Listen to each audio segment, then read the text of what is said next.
Time is X minus 10, 9, 8, 7, 6, 5, 4, 3, 2, 1, 0.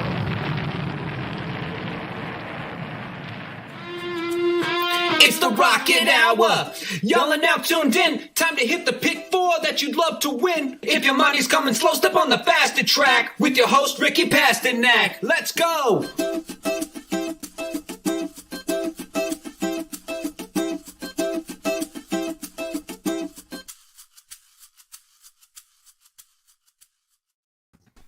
Good afternoon, everyone, and welcome back to another episode of the Rocket Hour. I think this is the first time I could say that good afternoon, actually, because we've always been in the morning.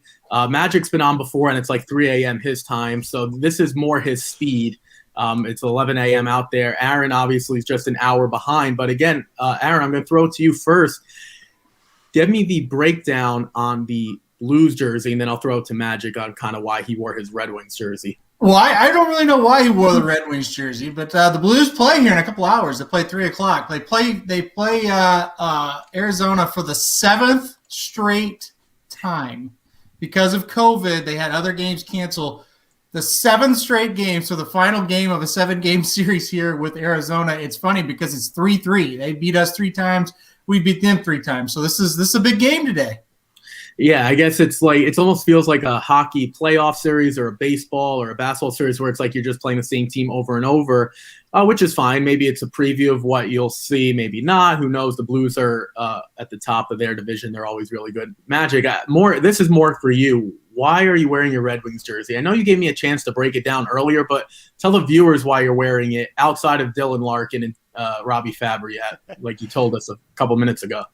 Well, I am going to be a father in a few months, and it's made me feel very nostalgic to when I was a kid growing up, and the Red Wings were the one main feature in our household. And, coming off of what was probably their worst season in franchise history last year, they were 2-8-2 coming into this past week, and then they suddenly beat Florida, who's one of the best teams in the league. They lost 2 games, each by 1 goal, one time with the last goal was scored in the final minute.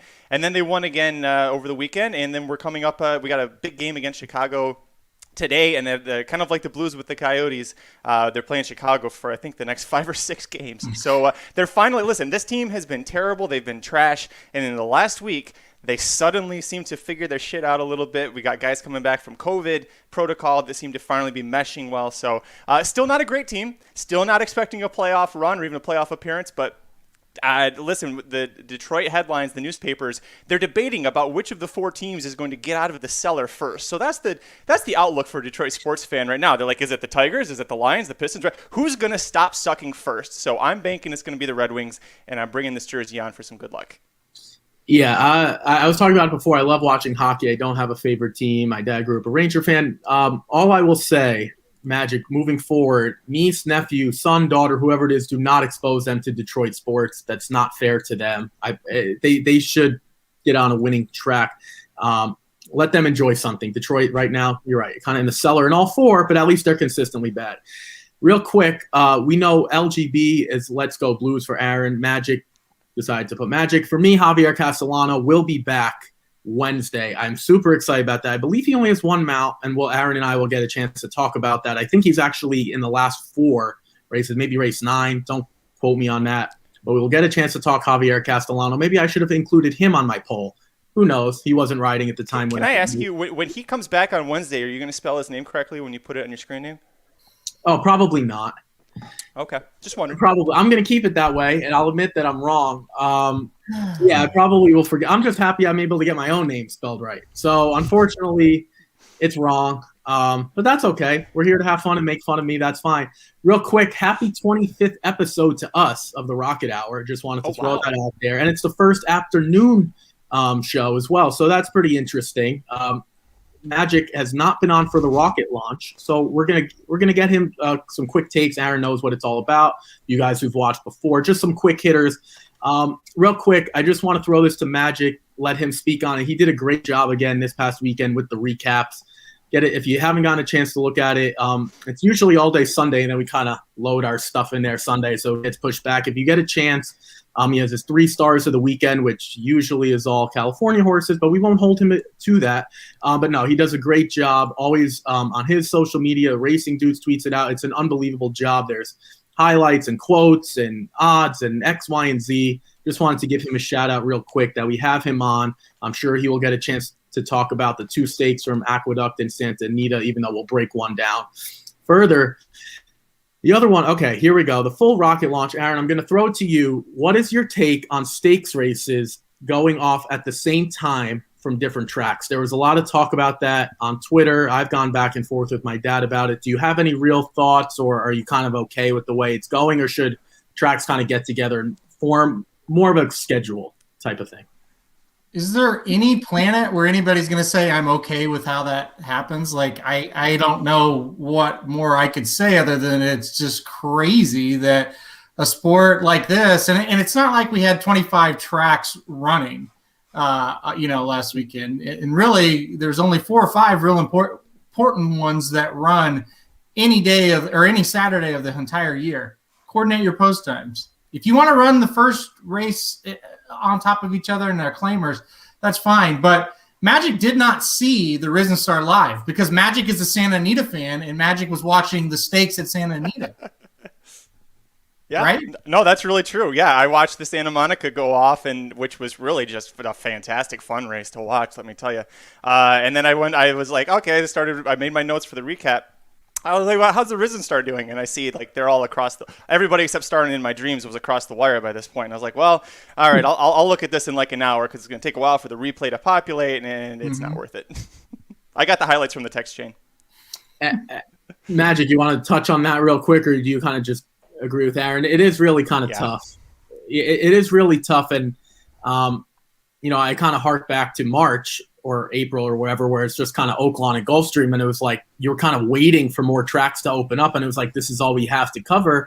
Now it's kind of like, all right, well, it's too much again. Let's try to coordinate. Unfortunately, every track is like their own state almost, right? So when they're doing their own thing, it's just tough. I'm not going to advocate on what channels do what and give you all that coverage. I'm not going to do that here, but there are plenty of channels and plenty of ways that you can watch it all at once. And it's just one after another. Because we had a lot of fairgrounds. We had a lot of Santa Anita. I mean, Gulfstream, for example, they'll start at 11:30, just like a Kentucky Derby type of schedule. Saratoga's known to do that. It's one of those things where it is what it is. Unfortunately, when you have Santa Anita at their back end and then the Risen Star, for example, it's just one of those situations where it is what it is, and they're just going to go off right after another. For Magic, unfortunately, he had to watch the replay of it. But I just wanted to get your take because I saw a lot of that. Magic, I'll start with you on this, something you just actually brought to me earlier today. I wanted to talk about the whip rule real quick.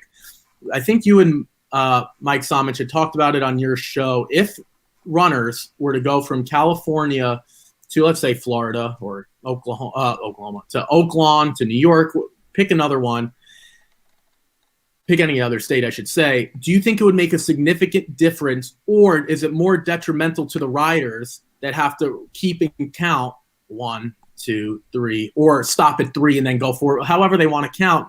Which way are you leaning? Do you think it would make a big difference to see a runner go outside of the state and make a difference? I think it depends on the horse. I would say by and large, it should only help them as they get away from here.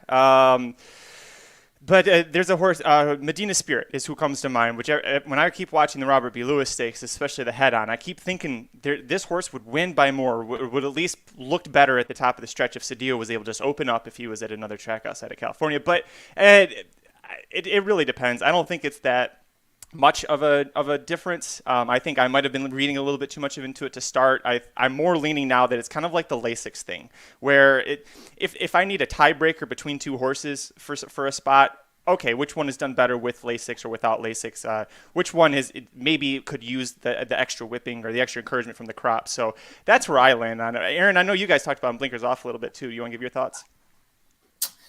I just don't care enough about it, to be completely honest. I just don't think it makes that big a difference. I think it's well overblown. I think it's a stupid rule. Don't get me wrong about that. I think, the jockey's riding the horse and he should be able to, within reason, do what he needs to do and what he or she feels like is the right thing to do. But when it transfers, we're going to this track, is it going to make a difference? I I'm not going to take it into account at all, to be completely honest. But I do think it's a dumb rule. Yeah, no, I think you guys both. Well, I'll agree with Aaron on this point. I do think it's a dumb rule. Also, it's like telling a basketball player you only have 5 dribbles. That's essentially what you're doing. Out, granted, it's not hitting someone else or hitting an animal, fine, but it's like this is what their job is. That's basically what it is. That's like saying, Magic, you can only type 500 words. Well, sorry, I have to do something. Like I have more. It's like it is stupid.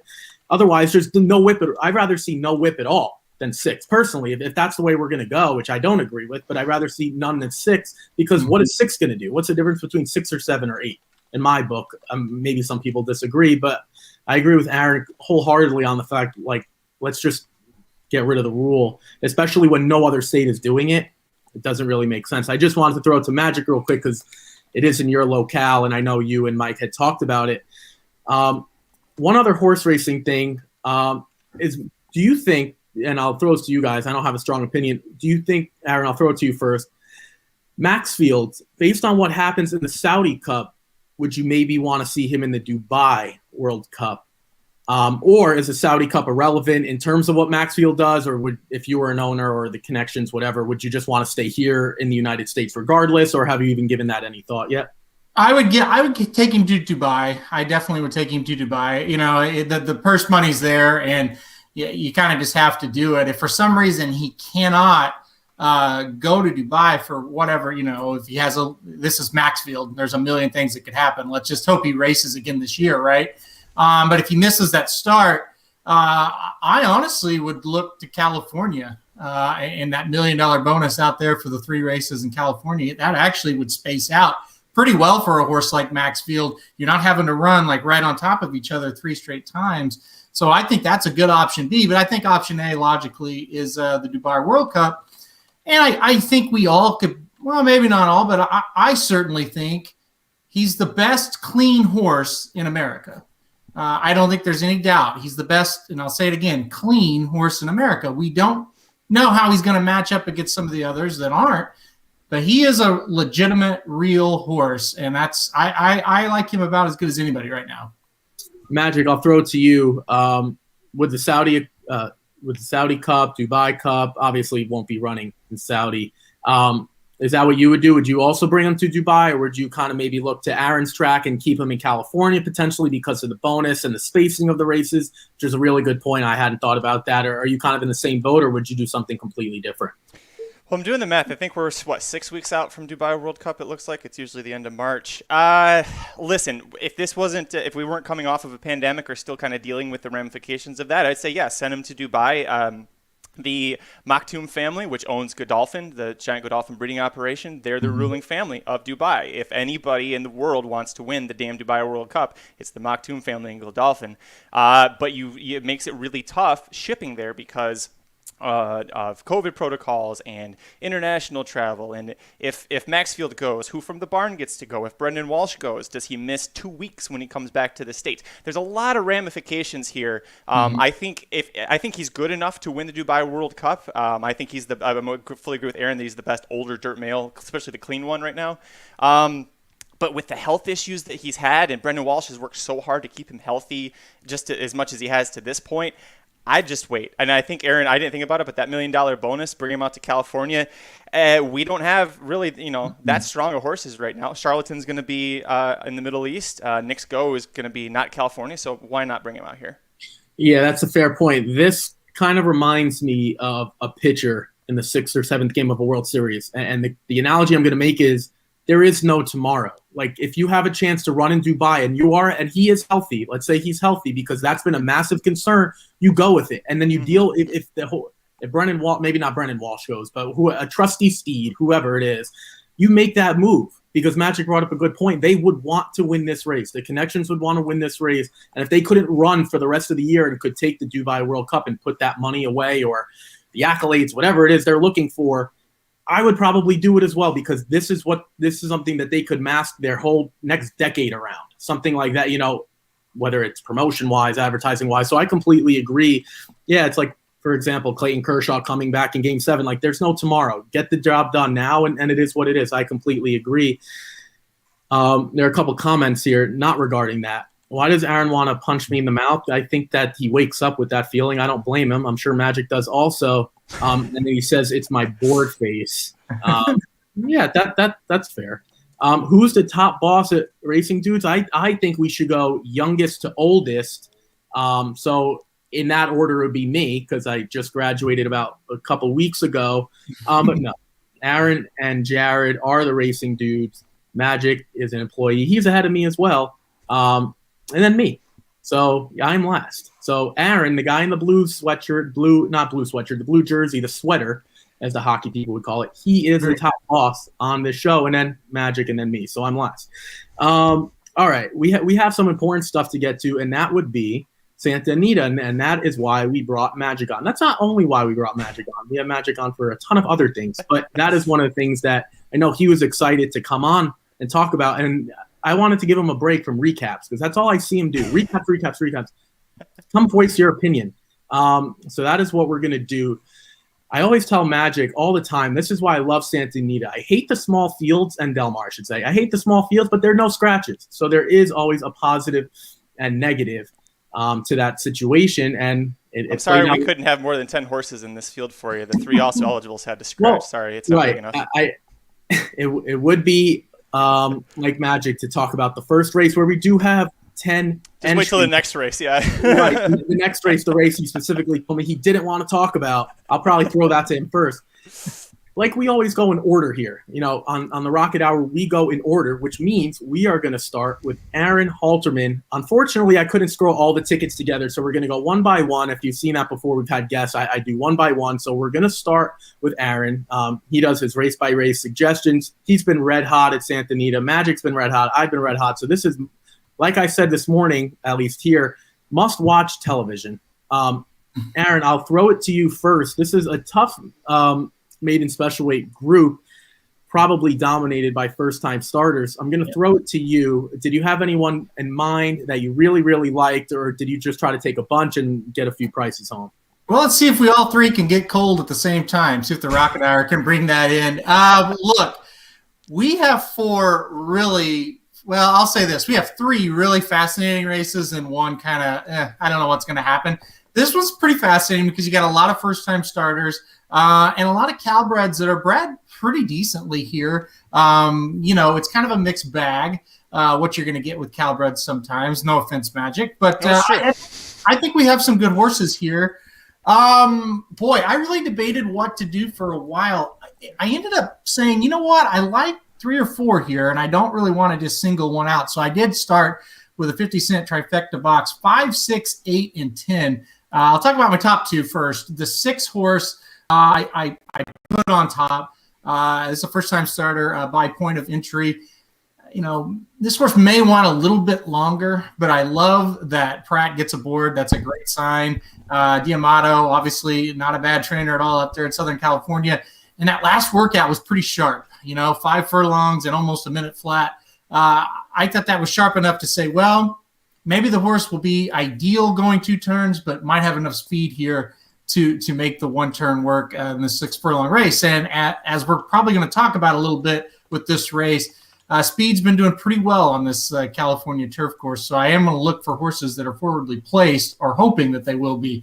The other horse I used, the second horse I used, was the 5, Judas. Man, first-time starter. You know, Square Eddie, one of the best turf sires in California, no question about that.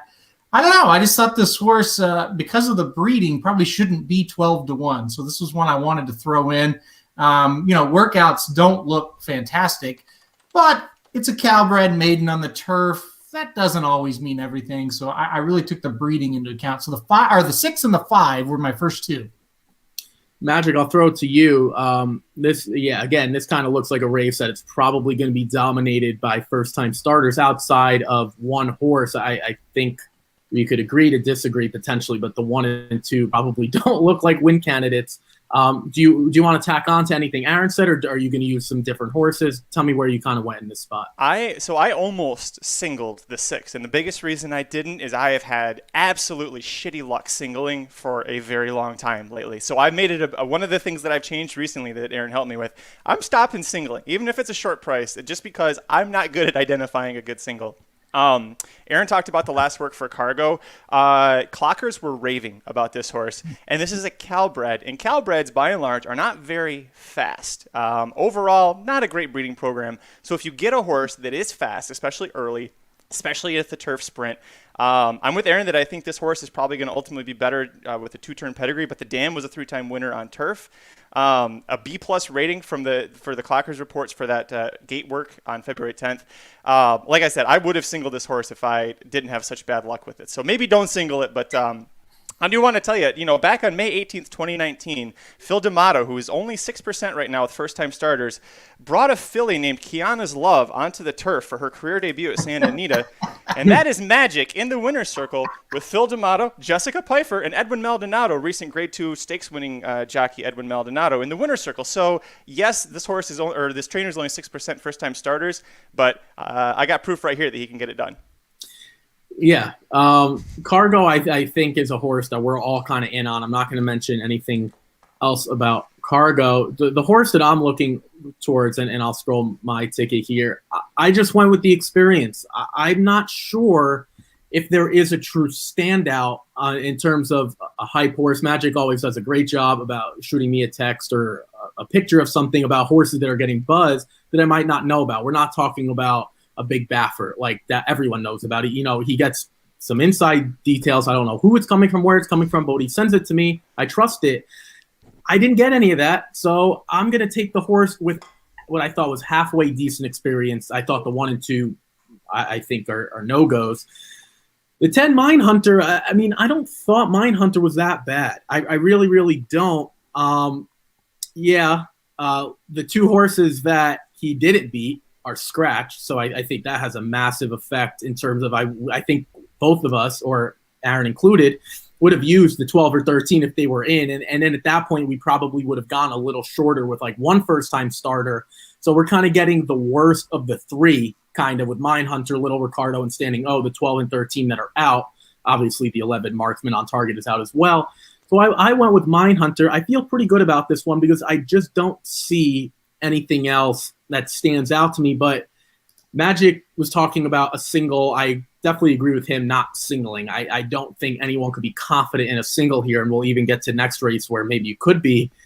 So I went with Mine Hunter. I also used a 3 Cybertruck. I didn't really hear much about that. Christine Mulhall winning at 31%. I thought not only was that interesting, that's a fantastic percentage wherever you are. Aaron, I'll throw it to you. Kristen Mulhall and Ricky Gonzalez, who I've raved about, in 23 mounts in the last 365 days, winning at 17%. I thought that caught my eye for one, and Mulhall again winning at 31% is great wherever you are. Is that a runner you considered being a first-time starter, or did you just kind of go in other directions?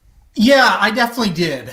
Ultimately, that's one I kind of played against a little bit to spice up the price of the trifecta, because I didn't think this horse was a win candidate. I think it's an on the board type because I'm really high on Cargo, and I believe if Cargo doesn't win, there's a pretty good chance Mine Hunter is going to be right there and have a good shot to win. I think your logic, Ricky, of you got to play somebody here with experience. That horse just makes all the sense, right? And the horse should improve second out. So, yeah, I did think about the 3. I wouldn't leave the 3 off of a pick 3, pick 4, pick 5 here. But as far as my trifecta, I did leave off because I thought there would be some more value elsewhere, especially, the 8 is another one that I think, you look at these workouts, look at the work last time out, 5 furlongs, minute flat. I just don't know how you couldn't use that horse in a situation. Well, I think all 3 of us did. So any situation, and Magic said it, these Calbreds are not very fast. So when you see a couple of fast works, it means more than, say, you're in a maiden special weight at Santa Anita and they've all got fast works because they're all, for the most part, pretty good. Here, a lot of these probably can't run. Let's be real. And some of these first timers that we've selected here probably can't run. We just don't know it yet. But a strong, fast workout is something to really latch onto, and that's why I chose a horse like the 8 over one like the 3. Can I jump in on the 8 real quick? Just a quick note on that work specifically, because that's why I used the 8. He was better than a horse named Boru, who is a 6-year-old Curlin. Boru then won his next start on the 12th, so back on Friday. So this horse outworked a horse that beat older claimers. So that's one to consider with the 8 as well. Yeah, Magic, we didn't get a chance to talk on the 7 either, like the wind. Any thoughts on the 3 Cybertruck, Magic, or the 7 like the wind? I know Brian Corner has really, really struggled. That's why, I'll be honest, that's why I left the 7 off. Any quick thoughts before we move on about the 3 Cybertruck or the 7 like the wind? Yeah, I put the 3 in the not fast enough to win this race category because got outworked by a horse named Sybil's Kitty. In the last work, Sybil's Kitty is a 5-year-old who was next to last of 9 horses in a 10K claimer race here yesterday. So couldn't beat that horse, looked very slow, and the horse ended up being very slow at the 10K level, which in California, that's as low as it gets unless you go to Los Al. Right, yeah, that's a fair point. We talked about on this show all the time, Gulfstream 62.5. That is not an option. If it is an option, maybe you can make your own race and run it out inside in a parking lot. But at Santa Anita, that is not an option, right? You would have to go to Los Al. So that's a really good point that Magic brought up. And to Aaron's point, right, like chances are these horses can't run. Like we'll be brutally honest. Like, so if you have some halfway decent experience like the 10 Mine Hunter, I think it's probably going to be pretty tough to beat him unless one of these can run off their feet. And Brian Corner, 0 for 21, not good with first-time starters.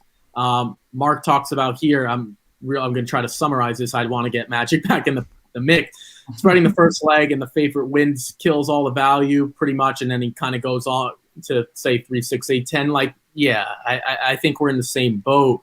Like, you're probably going to get a short price on the 10, and if the 6 wins is the first time, you're going to get a short price. If you were to spice it up, I think the 3 and the 8 would probably be the more fair price, maybe 5 to 1, 4 to 1 through 6 to 1. I should back off that. Who knows, though? Again, they probably can't run, and we'll see. Brian Corner also has the 4 Whiskey Talk. Let's move on to the 6th race. I know this is probably Magic's favorite race of the month. Maiden special weight for 3-year-olds going 1 mile and a 16, so 8.5 furlongs. That's 2 turns on the dirt. Magic, I'll throw it to you. A lot of high price tags, high purchase tags here. Where did you go? Is there anyone that you kind of said, I don't want this horse, or did you kind of look at it like I have to include him because I don't know what else I'm getting? So before I tell you where I'm picking, I got a stat for you from my friend Brad Freed, does some good work for the Daily Racing Forum, up-and-coming handicapper. Bob Baffert, since the fall of 2017, when he has second start maiden males routing, they're 0 for 28. Bob Baffert has not won with a second start male as a maiden routing in his last 28 tries. So I'm taking a stand against both of them. I thought that both of them are beatable here. I think they're going to get bet more than they probably should because they're Bob Baffert and they're maidens. Baffert, only 15% maiden second start with an 82-cent ROI, which means if they're coming across, it's going to be a short price. I'm going with the 5, Star Sailor on top here. This horse, 2 back, had Juan Hernandez in the saddle, did a good 6 furlongs. They stretched him out to go routing. Juan Hernandez got out of the saddle. Joel Rosario had to jump in. Horse gets second to Roman Centurion with Juan Hernandez in the saddle, who then almost won the Sham Stakes the Robert B. Lewis Stakes in his next start. Now Hernandez gets back in the saddle, so I don't see this as Rosario leaving. I see this as Hernandez is once again available to ride. Did really well against Roman Centurion. I have a lot of questions about Fenway and Hosier. They have not been working all that great. Star Sailor has, so I'm going to put him on top here. Yeah. Aaron, I'll throw it to you. Magic gave us a great stat. Without knowing that stat, maybe you did know that stat, maybe you didn't.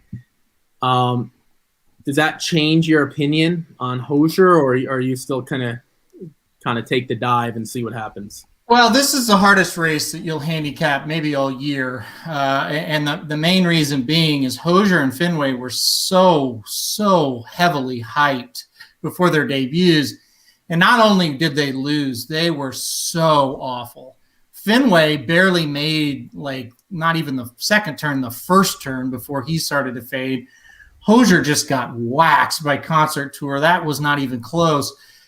I really believe that stat is going to end here, Magic. I don't know which one it's going to be. I can't imagine that both these horses are as bad as their debut. One of these horses has to be a runner, right? They just have to be. Here's how I looked at it. And listen, again, I don't have a strong opinion here.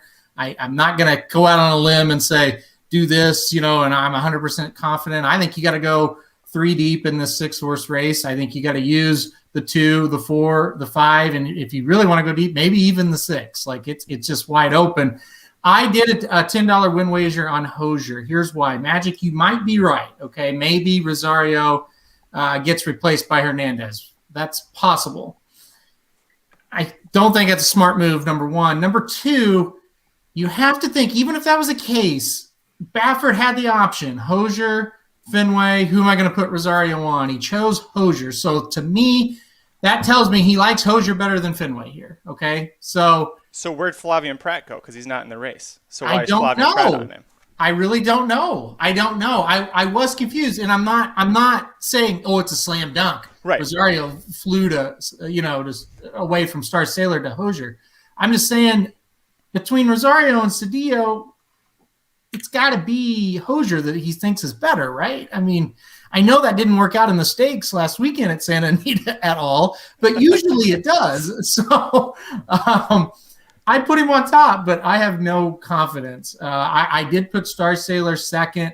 I put Fenway third. It's weird. Fenway maybe had more hype than Hosier even. Mm-hmm. But, boy, he was just – I couldn't believe how bad either one of them were. So I'll just take a small shot with Hosier and move on, but there's no confidence from me. I have 2 points. 3 points. First of all, that stat that Magic gave was great. I'm happy he didn't give it to me ahead of time, so that was the first time I listened. Part 2 is this is why I think sometimes betting single races like the way Aaron kind of structures his ticket. Yes, he does do multi-races, but on the Rocket Hour, this is what he does. This is one of those races for Magic and I that we can't win. No matter who wins, we lose. No, I'm being dead serious. We lose, unfortunately, unless you want to throw in the 1. And even the 6 will probably be, let's say, 6 or 7 to 1. We lose. No matter who wins, we lose. I hate saying that, but it's true. Point 3 is this reminds me of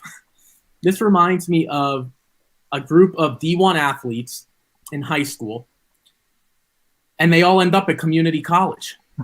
They're so bad, they flunk out or they can't perform. They come in with all this hype, all this pedigree. Their parents or mothers, fathers, whatever, they're like D1 athletes also. They're professionals. Look at these price tags. Multi-million. We're talking, close to $2 million? I didn't do the math, but off the top of my head, Hosier and Fenway alone are, 1.25. This is literally like the group that should be in timeout. This is unbelievable. I put Hosier on top because of everything Aaron just said. I looked at the 2 races. One is weakened, the other says folded. I'll take the horse that says weakened. I don't know if that's a good strategy or not, but seriously, when a horse says folded, you're done. You're done in my book. I don't care if you say folded ever. You're folding Chinese fortune cook, whatever the hell. I'm taking Hosier. I will also take Star Sailor. I really like the way he progressed going 2 turns last time out.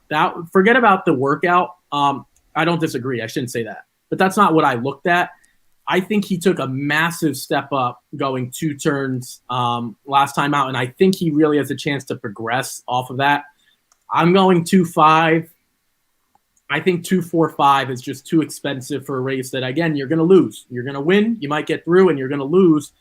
You're not going to get any value. So, yeah, I don't know if there's a lot to talk about. I'm really happy I got a chance to throw it to Magic first because he specifically said, I hate this race. Yeah. Yeah. Well, so I'm using 2 horses here. We haven't talked about the other one I'm using yet. Oh, okay. I'm going with the 6 Chasing Fame as the second choice. I'm using 2 in the pick 4. I'm trying to beat the Bafferts here. Chasing Fame has got some early speed, which has been the detriment of both Fenway and Hosier when other horses are faster or like to be as fast as them. Chasing Fame also scratched out of that January 23rd race that Fenway was supposed to win as the even money favorite.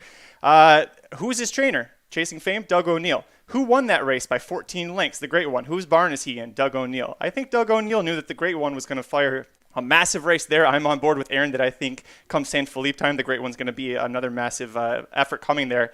So the fact that they had two entered, O'Neill had a feeling what the Great One was going to do. He does it, and then now he brings Chasing Fame back to face Fenway for the second time, and this time doesn't scratch him, says O'Neill's not scared of him. He can handle. He's got the speed that if he can get a better start than he did in the first time routing, he's got a shot here. You just got to scratch that out because he had a lot of trouble going into the first turn. It got pushed all the way to the back. That's not where he likes to be. So with a clean start, pushing the pace, look out for the 6, man. Yeah, I think you could make a legitimate case for the 2, 4, 5, or 6, which again goes into the camp. You're going to win and then you're going to lose. Unless you're Aaron and you're going to just pick one out and hope you get the right one. I think the 1 and 3 would have to really run something spectacular, like off the chart. So we're not going to get into those. I don't think those are true win candidates. Let's move on to the 7th race. And this is a good one. This is the Wishing Well Stakes for fillies and mares, 4-year-olds and upward. I think, if I'm not mistaken, Aaron texted me maybe yesterday and he said, this one's a good one. And I said, yeah, we actually get a chance to talk about a stakes race because we don't always get a chance to do that. So not only is it the first afternoon show in our 25th, we're also talking about stakes action. That's what makes it so great. And then we have the California phenomenon, as I called him this morning, Magic, to talk about it as well with his Detroit Red Wings sweater. I'm going to start first. I went deep because I don't know about Alexandra at this point. Look, I've loved her in the past. When she won the Jaipur, I was extremely thrilled because I love when runners come to New York and run well. Her last 2 starts, though, obviously one, losing a rider. I guess we can throw a line through that. But, in the Breeders' Cup Turf Sprint, I thought she was a little disappointing. Wasn't great there either. I don't know. I'm going to go deep and I'll scroll the ticket here. I just wanted to talk about Alexandra, and then I'm going to throw it to you guys. I can't single a runner. Now 7 years old. Granted, she was 7 on January 9th when she ran, but lost a rider from the start with Joelle again. I like that Joelle's going to get back aboard, but Joelle's been aboard a multitude of times. I just don't want to be the one to single her when I think this is a pretty decent field. Now, if she runs her best race, it's not even going to be a race. But we haven't seen the best from her since June 20th, and I don't care who you are, that is a concern for me. I'm not going to talk about any of the other runners I use unless we don't get to them. Aaron, I'll throw it to you here. I have not seen what you've done in this race, so this is news to me. Are you just going all in on Alexandra? Are you a little bit concerned about the things I brought up, or are you just saying if she runs her best race, this is a blowout? Bring him on. Alexandra for me all the way. $20 to win. This is my strongest opinion of the 4-race sequence. Guys, let's not overthink it. She's better than this group, right? She has to be. How is she not? She won a grade 1 3 races back. Ricky, she's a filly in the Breeders' Cup Turf Sprint. She only got beat 5 lengths. She was 300 lengths out of it at the start. Last time out, she threw the jock off, clipped the heels. I mean, this race, if she runs her best race and loses, I'll be really surprised. I also like that it's 6.5 and not 5.5 or 6 even. I think that extra half furlong really helps. I think anytime you've got this horse, you don't want 2 turns, obviously, but you want a long 1-turn race. So I like 6.5. I like her a lot here. I don't care about her last 2 races. I mean, I thought she did fine at the Breeders' Cup. If you remember, that race was a nightmare mess. The trips were just a mess for a lot of horses in there. And, yeah, I mean, you said it last time out. I mean, what are you going to do? It just happens. So as long as this horse is healthy, and I don't think they would be running her if she's not, I think she rolls here. Magic? I love her too. This is one of my favorite horses. Actually, 2 years ago, I wanted to play her in the Breeders' Cup Turf Sprint after she won the Franklin County at Keeneland. Mike and I were all on board with her, and they skipped it. They gave her time, and they went back last year, and I loved her at the Jaipur. I played her. I still can't believe that she won. She hurt herself trying to win that race. And Aaron, thank you for bringing that up. Yeah, only the best turf sprinters in the world showed up to run at Keeneland, including mostly males. And I still contend Glass Slippers should have been disqualified from winning because that was some bullshit Irad Ortiz bumper car shit in the stretch. But regardless, I'm using her. She's not my top pick. I think that she's going to be an extremely short price, and I'm trying to get a little bit of value here. I also feel like this is going to be a prep for the Dubai World Cup turf sprint that was at the Al Quaz that they have. So I think that this is a warm-up. Now, granted, I'm with Aaron. 6.5 furlongs is perfect for her. 5.5, 6 might be a little short, but she should be great here. I'm going to go with my girl Lighthouse on top. I love Lighthouse. She's really fast, but she's got good tactical speed. Second off the layoff. And if you look at how Simon Callahan has campaigned her all last year, he put her in the Blue Northern Stakes when she was 2. That was a mile. Since then, she's been turf sprinting. And what do you have? Second, almost won. Victory. Second by a neck. Victory. Takes some time off. Comes back first time against older horses as a 4-year-old in the Las Ciénegas. And she might have been kind of the reason Alexandra got rid of Joel Rosario at the start of that race. But she has crossed the wire first, second, or third in all 7 turf sprints. Now it's second off. Second time as a 4-year-old. Callahan said she needed to start in Las Ciénegas. Juan Hernandez is the leading rider of the meet. Humberto Rispoli is out with a whip violation suspension. So I'm going to put Lighthouse on top because I think the way that the speed was handling on the turf yesterday, that to me is what put Lighthouse over the edge of Alexandra. So I was really hoping Magic was going to throw in the speed on the turf. I wish he had held that off because that's the reason I didn't put her on top either. I'm looking at the trend, and I'm not a trend guy. I really do hate them. But the way this turf has gone lately, it almost reminds me of like a Gulfstream. Like you get to the lead, and if you're 140,000 to 1, you got a shot. And Santa Anita doesn't play like that. So when it does, I take extra exception. Gulfstream, I know it's going to play like that, so it factors in for me. I thought the one So Much Happy has to be on the lead. Now I'm not using her by no stretch. Am I using her? But I said, all right, she looks like cheap speed. Who's going to sit right behind? That's why Lighthouse, click for me. The light bulb went on. I completely agree with everything Magic said. I also thought the 6 Superstition was decent just because of that. Now, I prefer Lighthouse to Superstition. This is going to be interesting because of two factors going against Alexandra for me. She is 7 now, and at some point, that factors in. I've always thought this, and maybe I'm wrong. When it's fillies and mares, on the female side, it definitely takes a toll when they go from 5 to 6 or 6 to 7 more than it would for a male. So a colt, not a colt at that point, but a gelding, things like that. So that's a question mark. Now, again, she's so talented that if she runs her A race, like Aaron said, this is over. Like, it doesn't matter. So that's the other point. The other one is, the race at Keeneland, I mean, those sprints when there's like 14 horses, it's just like almost like throwing a dart just because the way the race is going to set up. Aaron brought up a great point about the distance. This is perfect for her, for Alexandra. Anything shorter is even more of a question mark, but she is a turf sprinter who wants the longer side of that turf sprint. You can get 5 furlongs or you can get like 6.5. That's what like the turf sprints are. This is the longest of the long in the turf sprint category because once you get to like 7 or Gulfstream, we know has that stupid about 7.5 furlongs. You know how I feel about that. Then it's no longer a turf sprint. So maybe Neil's Drysdale will get the job done. Neil, we're knocking. People are betting Alexandra. Let's get her going. So, I'm kind of with Magic. I didn't single. I went with 367. Magic also threw in the Aqua Seaform. Shane, at Magic, real quick. Are you just hoping for some value with this one?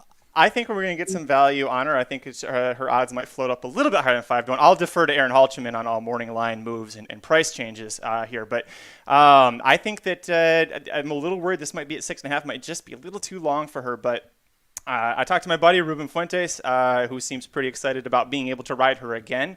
He rode her to 2 straight wins, going 5 furlongs at Del Mar earlier in her career. And Richard Baltas has always thought well of her. Put her in a bunch of stakes races. Brought her back for her 4-year-old debut in Optional Claimer. she gets the job done at against two horses. Sadie Bluegrass won her next start. She was second. Gypsy Blue was third. The fifth place horse finisher, Anetti Surprise. Those are my top two picks in the first race of the day today at Santa Anita. So she's got good back class for that level. Second off the layoff, second at age 4, tactical speed. Ruben Fuentes is starting to pick up these mounts, these better horse mounts finally that he's shown that he can get the long shots across. So I'm going to take a shot. If you don't use her, I'm not going to knock you. I could afford to go a little deeper here. Ruben's is really excited about her, and when Ruben's excited, I'm excited. Yeah, we got to give Magic credit for staying loyal to his guys, and he has a fair point. Aqua Seaform Shane has been pretty good at these turf sprints. Like, she's not a true miler or an 8.5 like the Del Mar Oaks, which was a long time ago. Like, that's not where she belongs. I get, based on her progression, the way she was running, it's something you want to try, but that was never going to be her best race anyway. Aaron, any final thoughts before we move on to the finale? Yes, absolutely. Did you guys watch the 7th race yesterday at Santa Anita, going 6 furlongs on the turf? I did. I just don't, off the top of my head, I don't remember who won off the top of my head. It wasn't a horse on the lead. It was a horse that was in 9th, 6th, 4th, and then won.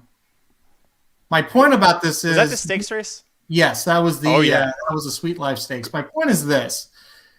A lot of times when you get these trends on tracks, they're set by claimers and lower level allowance horses and maiden horses. And those races kind of tend to be a merry-go-round. And then when the track is playing to speed, and I'm not saying it's not, it makes that even more, right? It strengthens that even more. But when you get the higher caliber horses on it, it's not going to matter as much as with this race right here. The 7 set the pace, was 9-1, ran a good race, maybe ran better than what she would have done if it wasn't a speed favoring track. But the closer still caught her because the closer was the best horse. And so that's my point there. I very rarely, if ever, do I take that into account. And it has to be a huge standout. And when it comes to stakes racing, other races, sure. But if Alexandra runs her race, the track will not beat her. It'll be Lighthouse just getting way out in front, and she can't catch her because she's set the pace, and it's been an easy pace, and she just can't catch her. But I don't think the track specifically is going to get this horse beat. Yeah, that's fair. And the higher the quality of runners, the trends tend to not matter. That is a good point. Let's move on to the finale, claiming 16,000 through 14,000 for 4-year-olds and upward. Love those claiming races to finish off the sequences. 6.5 furlongs on the dirt. This race I thought was wide open. Magic, I will throw it to you. Did you see it as wide open as I did? Because I think I could make a case for, I would say, legitimately 5 or 6, or were there 1 or 2 that you really locked in on and said, I'm confident here? What were you looking at? No, I hate these. The lower the level, you said it before on your show, Rick, the lower you go, the more I like to use here. I ended up using 4, but at the last second, I almost switched my ticket to single in the first leg and go all here because I think you can make a valid case for just about every single one of these $10,000 mules. The horse I put on top is taking a nice class drop. I'm going to use the 6th Octopus. Flavian Pratt is going to be on a horse that loves to run fast early. As Aaron said, the lower you go, the more it tends to be a merry-go-round. The buyers have been improving. Pratt rode this horse at the 25K level. Sticks with it, dropping down here to 16. I have some questions about the distance, but again, to that pace point, at this level, they might just all be stumble bunnying home. And if this horse ends up being the lone speed, which to me kind of looks like it on paper, I'm going to put Octopus on top. But again, I went 4 deep here, and I feel like you could make a case just about anywhere. What do you think, Aaron? Yeah, I'm with you. I don't blame you for putting Octopus on top, and the horse definitely does look to be the lone speed. Here's the deal. I thought there was one horse, and I tried to just get some value here because it's a shitty race after 3 pretty good ones, so I just wanted to invest $5 here. I thought the one horse that might sit within range, and if not in range, right on Octopus, it's possible, is the 7 Colosi. You know, last time out, Colosi won at a very similar level by a couple of lengths, and did it doing the same kind of tactic that I'm hoping today, to sit off the pace and be able to pounce. I didn't want to play $5 on the favorite, so I wasn't gonna have Octopus be my choice here. But at the same time, I liked the thoughts of tactical speed or speed on these lower levels, and I thought, well, Colosi's 6-1, won at this level, or won pretty much similar to this level last time out, similar distance. Maybe this horse at 6-1 can kind of stalk and pounce. So I went right back with $5 to win on the 7 to round this out. 6 you mentioned. I thought another horse. Kind of thought about it. First off the claim for Mulhall, the 1. A white sports coat. I don't know. I just thought that's pretty interesting. First off the claim, this is a trainer that does well with that angle. Got beat by the horse I put on top, though, last time out by 2 lengths, so going to have to turn the corner there, and also a horse that doesn't have a lot of early speed. So I didn't put that horse on top, but if you want to play underneath in an exact or a try, I think the 1 does make sense. Well, the horse has a lot of fight, too. I use the 1 as well because this is the one horse at this low level that likes to pass horses. Usually if you find a horse like that, it's rare. You like to use him. And the horse in the last 7 starts, 4 wins, a second, and 2/3. So I think fits, and Mulhall is 3 for 10 first off the claim right now. Yeah, that's a fair point. And I agree. I used the 1, 5, 6, 8. And I'll talk about we talked about Octopus. I put Octopus on top. I just think he's the most talented. If he can run anything close to his last race, this looks like it might be a foregone conclusion. I thought the 1, a white sports coat, was interesting also because if you like Colosi, who I wanted to use, but I went between the 2, I don't think Colosi or the 1, a white sports coat, are good enough to really win if everyone else runs their best race. So what I mean by that is if Octopus comes out here and runs the race 2 starts back when he was 4-5, or the race last time out, it's one of those situations where I don't see Colosi or a white sports coat winning. So I went with honestly the slightly higher price, a white sports coat, and I think, Magic, you brought it up. I like Christine Mulhall. First off the claim, I think we can get a nice progression here. So I went there over the 7 Colosi. The other one that I wanted to talk about, which I don't think anyone else did, was Conquest Cobra. I don't think Conquest Cobra was so bad. I was kind of surprised that I was able to make it to this point in the show or in this race, and no one talked about Conquest Cobra. It kind of seems like this is the horse that is interesting from the mere fact I don't know exactly what he's going to do. I don't know if he's going to be on the leader, if he's going to be a little bit more tactical. There is speed to his inside, which you kind of expect at 6.5 furlongs. I don't know. No one else really talked about Conquest Cobra. I saw, Magic, you nod your head a little bit there. What did you think of the 8 Conquest Cobra in this spot? I'm taking a stand against. I think this is a very vulnerable favorite, especially at a 10K level, 5-2, where you have question marks about every single horse. And I know he's taking a class drop and that he's been on the board in 1, 2, 3, 4, 5, 6 of his last 7 starts. I think there is a big jockey downgrade happening here. I think losing Jessica Pfeiffer from the last 3 starts, Luis Saez before that, now you're getting Kent DeSormo, who, 10 years ago, Kent DeSormo was winning races. You know what Kent DeSormo doesn't do now? Win races. Kent DeSormo has had an extremely tough personal life the last 8-10 months. Sobriety battles, multiple sobriety battles, being suspended, kicked off a track because he's fighting and using racial slurs. Gets thrown off of a horse and hurts himself. Kent DeSormo is really just kind of being held together here at the last second, kind of like Victor Espinoza is late in the careers here. And I really don't trust the way that he's been riding horses. I mean, not just this horse and specifically because he's got good form. Kent DeSormo is not riding horses very well. I don't know if he's gun shy or if he's way too sober on top of the horse. I don't know what it is. I should make jokes about sobriety, but that's why I'm against the 8 Conquest Cobra. Aaron, real quick on the 8 Conquest Cobra. Yeah, I put that horse in 4th, and I wouldn't be surprised if that's where he finishes. What Magic said, I'll echo that. I agree with every word of it as far as this being a jockey downgrade. The one thing I did like about the 8 is getting back to the sprint distances. As this horse gets older, I think sprinting is going to be where they need to keep him. You also look, man, he's had some good jockeys on him in the past, and now just Sormo. So it probably is a big downgrade. But like I said, I had him 4th. I wouldn't touch him as far as playing a win. and I probably would just use him like underneath in a try. I would not put him on top. This is it. Magic brought up an interesting point about his personal battles, and I'm not going to repeat those. Obviously, if you want to do your own research, you can. It's not hard to find the info. Yeah, it's unbelievable because one of the things while you guys were doing, and I was kind of stalling for this point, you know, he was on Exaggerator and Summer Bird and Big Brown for a lot of races. It's kind of amazing to kind of see.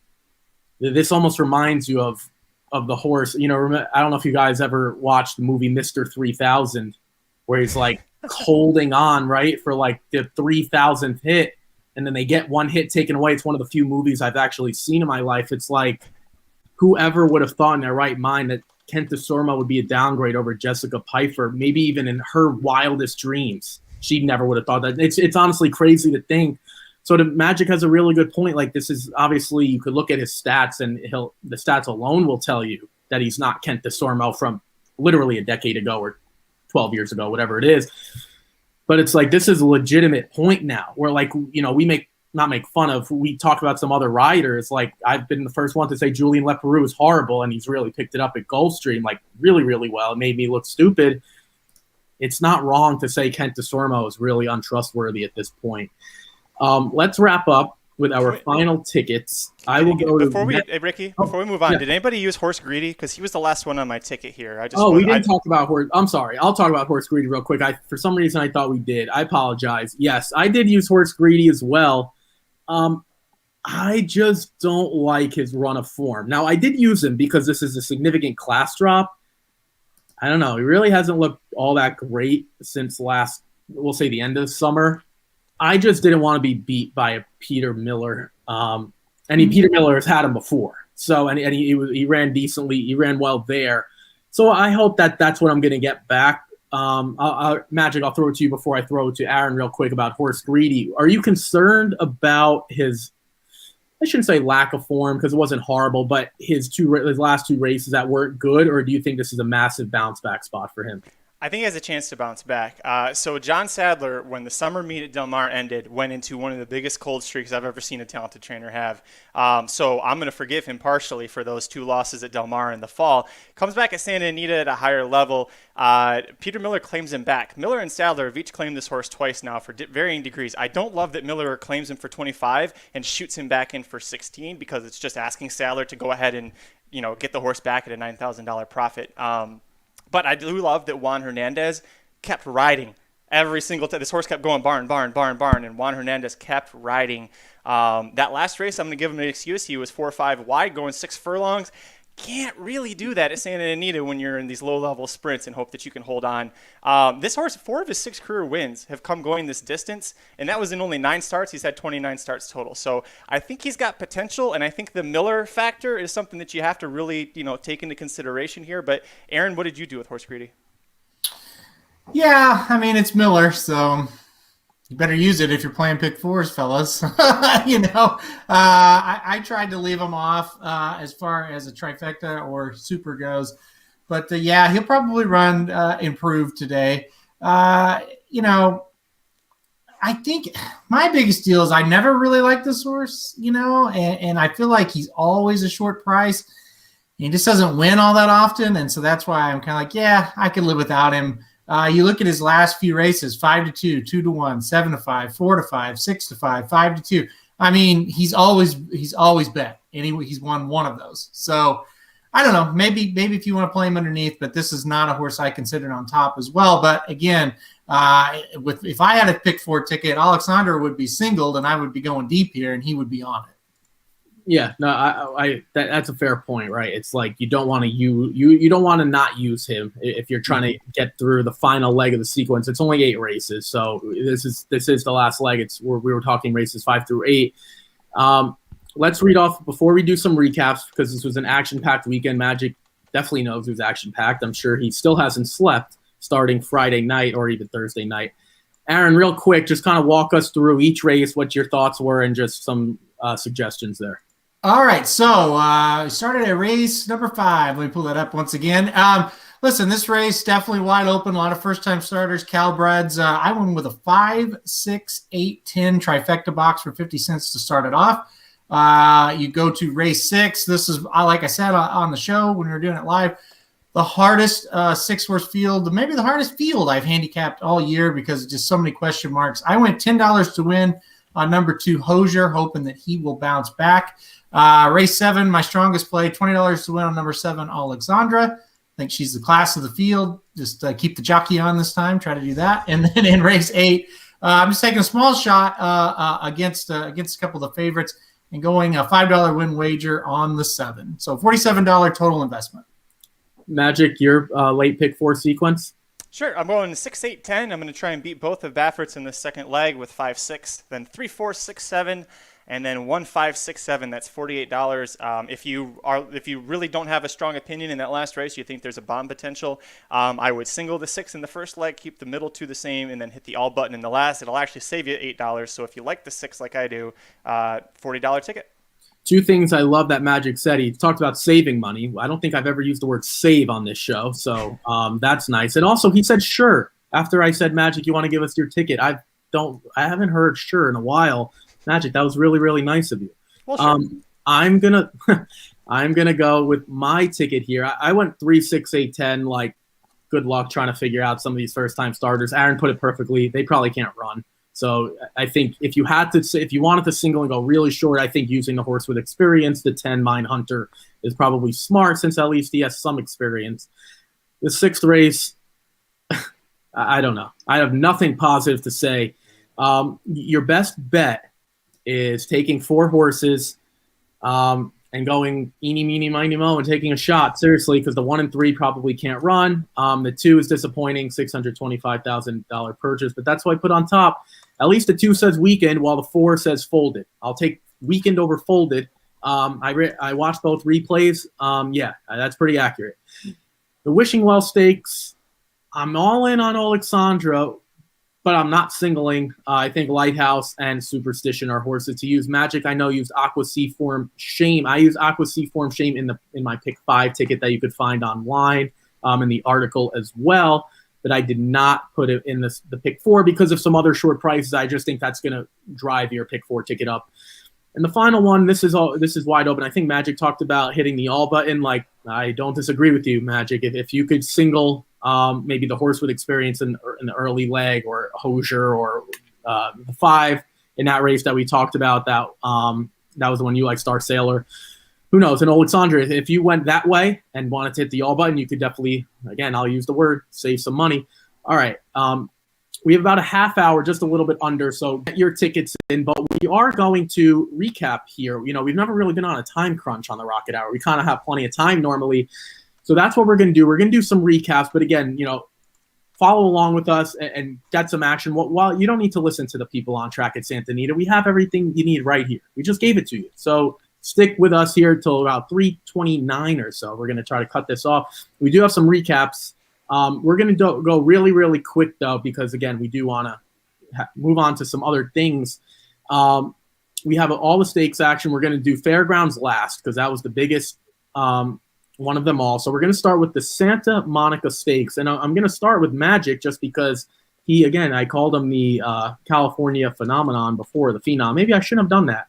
But nonetheless, Magic, what did you think about this race? This was the Santa Monica Grade 2 going 7 furlongs on the dirt. Real quick, we're going to kind of make this a quick rocket launch. We're going to go quick thoughts and move on to the next one. Initial thoughts on this race, Magic. Boy, when you have 2 horses that go on the front end and control the tempo together, and in a sprint race, your half mile to your 3/4 time is 24 and 3, it's hard not to win that race on the front end. Hats off to Edwin Maldonado. He's a fun jockey. First time I think he's ever ridden for Bob Baffert, or at least first time in over 5 years. Gets the call on Merneath, who's a speed horse, and you put a speed jockey on, and you have the other speed horse that's in your stable tell him to slam on the brakes and don't pressure him. You get what happened. I don't know. This was a merry-go-round race. This could have been a 10K claiming race because the front runners, first, second, third, the horses that were trying to close didn't close. So congratulations to all the people who, got Merneath at, what did she pay? Something ridiculous, $20. So 9-1 on her. So if you played her, congratulations. That's as far as I'm going to go with this. Aaron? Do I have to? I'll just, to keep it short, Ricky, and just say that I'm happy for Tough Luck Bob. He hadn't had a win in a day or two, so I'm glad he was able to get the try here. It's a heartwarming story that when that happens. Yeah, Tough Luck Bob does it again. I'm not going to say what the poll is tomorrow, but it does have something to do with trainers. So maybe Tough Luck Bob will be in on the poll. We are looking for 100 comments votes and 1,000 votes. We were close last time. We will definitely talk about that Wednesday. I used Merneath, I used Golden Principle, I used Gahara, I used Biddy Duke, I used Amuse, I used Fair Maiden, and I used, I believe, Secret Keeper as well. I had no idea what was going on in that race. I'm happy I was able to get Merneath home because that really got the pick 4 home for me. Good price. I remember Aaron first telling me about Merneath a long, long time ago. We talked about it, and I was happy Merneath was able to get the job done there. Pretty much going gate to wire, as Magic said. It was a merry-go-round race. It is what it is. Magic talked about speed holding on. Let's move on to Gulfstream. There were 2 races there, and we'll go to race 6. Magic, I will throw this one to you. How good is Leinster? Well, he's better than he looked that race. Talk about a jockey knowing how to use just enough of a horse to get a job done. The horse at 2-5 should look better than that. Now, he was fine. I think Saez knew he had it and just was, I don't know, first race after the Breeders' Cup was trying not to use him too much. This is still probably one of the best turf sprinters in the country, male or female. Nothing changed for me either way on this one, Aaron. Yeah. It was a paid workout that got really, really tight is how I guess I would describe it. But no, he did what he's supposed to do. And like I say, he's on to the next. And, you just go on from there. But he did what he's supposed to do. He won. It all pays the same, right? Whether he wins by a neck or he wins by 5. But it was dicey for a while. There's no doubt. I was like, are they ever going to just ask this horse to go or what? But, no, I'm glad he won. That was a good win. Yeah, Magic brought up a good point. It seemed like Saez knew just enough. Hey, Luis, if you don't mind winning by a half a length next time, just throw that out there. We don't need it to be a neck or a nose or a bob. It says rated 3 wide. To Magic's point, it kind of did feel like Luis was almost kind of making it dramatic. Luis, it would have been really dramatic if you lost. So let's make it a half a length next time out. So Magic kind of hit that nail on the head. Aaron, I'm going to throw this one to you. This is the other Gulfstream race. This was, I believe, race 11. Don't quote me on that. We're going to get to it right now. What a 4-horse race that was. The Mischievous Alex looks back, doesn't he? Yeah, it's amazing, man. Mischievous Alex with Safi. He's looking really, really good. It's another miracle story and a feel-good, heartfelt story for a whole family to enjoy. Yeah, I mean, it's a 4-horse race, and he was much the best, and he won like much the best. So on to the next. I think the big key for him is how good is he, and can he go? I'm sure he's probably – going to move up the ladder significantly after this. And how good is he? Can he win a big grade 1, grade 2 type sprint? That's the next challenge. But he looks great with Safi. Yeah, I saw over the weekend, Irad gets all the good mounts. I couldn't disagree here. I mean, Irad, as long as Irad didn't try to hurt the horse, Mischievous Alex is going to win. Magic, I'm going to kind of walk through this one real quick. Let's go to Golden Gate Fields. You don't want my thoughts on that race? Fine. Honestly, no one needs anyone's thoughts because that race was pretty straight. That race is bullshit because my friend owns the runner-up horse and was like, and I asked him how he was doing. He says, great, we're going to run second to somebody who's super juiced. And guess what happened?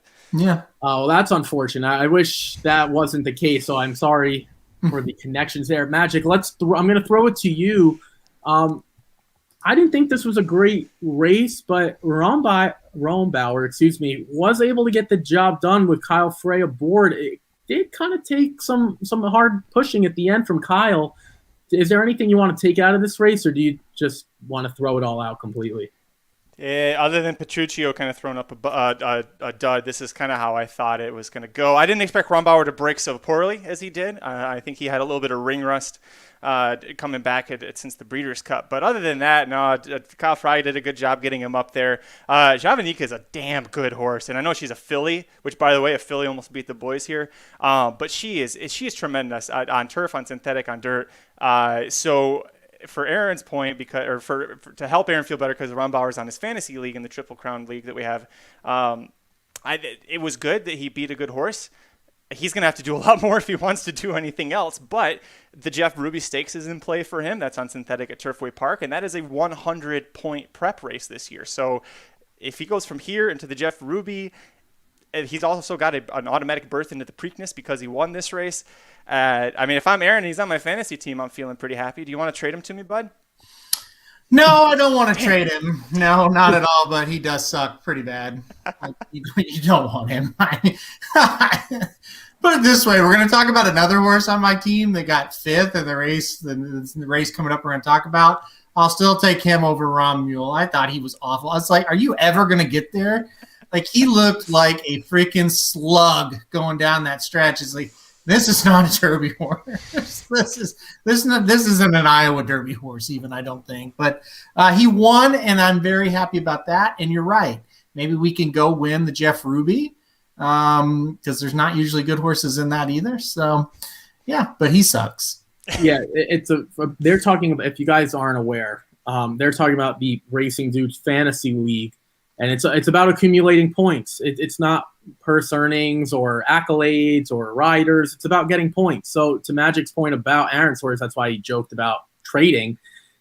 Ron Bauer might be the one who's just racking up points, which is going to do well for Aaron, even if he's not doing it at the biggest tracks with the biggest riders or anything like that. If it happens at Turfway Park, it is what it is. You're racking up points, and I don't think Aaron cares what his point total, how he gets to it. If Aaron has $3 trillion, he doesn't care how he gets. Not that you're getting $3 trillion, but he doesn't really care. So that's why there's a little play there for Magic. I don't think I'm going to speak for Aaron. I don't think he's trading Ron Bauer to you. I don't want to give anything away, but I don't think that would be a good trade. Let's move on to the track that we thought was going to give us the most issues weather-wise, but even Aaron and I talked on Saturday. I'm sure Magic was thinking the same. I gave it an 8.8 out of 10 in terms of scratches. It could have. We were talking Thursday and Friday like this was going to be an all-morning type of thing. Yeah. Thank you to New Orleans that has dealt with bad weather in the past. I think that's fair to say. They were able to do a great job here. This was one of the stakes races in the Colonel Black Power Stakes that actually did get moved. And you could see there, 5.5 furlongs on the dirt, originally scheduled for 5.5 furlongs on the turf. I'm going to start here because why not? I really, really liked Extravagant Kid. Extravagant Kid just was too far back to Just Might, and Just Might ran a unbelievable race. Great job by Kobe Hernandez, just kind of easing this one along. 22.4, 22 and 2, however you like to call the times there. It's pretty slow. So great job by Kobe, just kind of relaxing them. The only horse he was kind of chased by was Bango early on, and Bango's not all that good. I'll throw it to Aaron real quick. This was a pretty good race, I thought. I would have liked to see it stay on the turf. Obviously, it didn't, and maybe Extravagant Kid would have won. Most likely would have. Do you take anything from Just Might or Extravagant Kid, or would you chalk it up to if this is on the turf, Extravagant Kid wins easy? Yeah, I thought this race was a pretty strong one for Just Might. I thought he could get out and get ahead, and that's exactly what happened, and then they just couldn't run him down. This horse just kept going. Extravagant Kid, I'd draw a line through it. I mean, just a poor break, got way too far behind, just didn't have a shot. But yeah, I mean, it's tough when you take this race and now you look forward because most likely they're going to be on the turf when they run again. So it'll be a whole new ball game when we look at these horses when they're entered back. But Just Might certainly ran well here. Magic. I didn't really take too much out of this. As a race this horse won last year when it was on the turf. They take it off, and I think you nailed it, Ricky. Colby Hernandez put this horse on the lead, and nobody, a bunch of turf horses, nobody could stay with him. Yeah, no, exactly. And summed it up quick. I was the only thing I was surprised by outside of these top two that Maniwa took so much money. I definitely think Just Might is much better than Maniwa, so that was a little shocking. Let's move on to race 8. Aaron, I will throw it to you here, and then we'll go to Magic. Race 9. I apologize. There was an allowance optional race. Here we go. The Albert M. Stahl Memorial Stakes, won by Delica. I think you guys had talked about Temple City Terror a lot on Blinkers Off. Temple City Terror came running home. What did you think of this one? This was one of my favorite races of the weekend. Yeah, it was an excellent race. It was a lot of fun to watch. A lot of horses had a shot coming coming towards the wire there. I actually scratched into Temple City Terror as a top pick, and that was Jared's top pick from the beginning before the scratches.